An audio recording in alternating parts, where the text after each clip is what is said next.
ইন্ডিয়ার সাথে বাংলাদেশ দ্বিতীয় টেস্টে প্রথম দিন শেষে ১০৭ রান করেছেন ৩ উইকেট হারিয়ে। তবে বাংলাদেশের একটি স্বস্তির জায়গা হলো বাংলাদেশের ব্যাটিং লাইনে কিছুটা স্বস্তি ফিরেছে। মুমিনুল আর মুশফিক বাংলাদেশের টেস্ট ইতিহাসের তো সেরা ব্যাটসম্যান, তারা দুজন তো ক্রিজে আছে এখনই।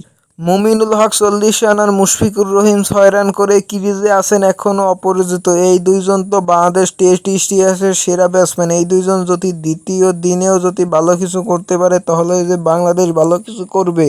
তবে নাজমুল হোসেন শান্ত ভালো শুরু করেছিল, যদি শেষ পর্যন্ত টিকে থাকতে পারতো তাহলে তো বাংলাদেশ ভালো একটা পুঁজি পেত। তবে নাজমুল হোসেন শান্ত যে অনেক কিছুই দিয়েছেন বাংলাদেশ দলকে, আরও অনেক কিছুই দিবেন ভবিষ্যতেও। তবে দিন শেষে একটা জিনিস দেখেই হতাশ মনে হচ্ছে, সাকিব আল হাসানের অবসরের কাণ্ড দেখেই তো হতাশ। সাকিব আল হাসানের এই টেস্ট হতে পারে সাকিব আল হাসানের জীবনের শেষ আন্তর্জাতিক টেস্ট। সাকিব আল হাসান চেয়েছিল মিরপুরে এসে বাংলাদেশ আর সাউথ আফ্রিকার সাথে একটি টেস্ট ম্যাচ খেলে জীবনের শেষ ইতি ঘটিয়েবেন। তা তো হবে না, মনে হয় যে মামলার কারণে সাকিব আল হাসান দেশে ফেরাটাই অনিশ্চিত হয়ে গেছে। তবে সাকিব আল হাসান ইন্ডিয়ার সাথে দ্বিতীয় টেস্টে যদি পারফরমেন্স করতে পারেন তাহলে যে অনেক কিছু করে দেখাবেন সাকিব আল হাসান, দোয়া রইল।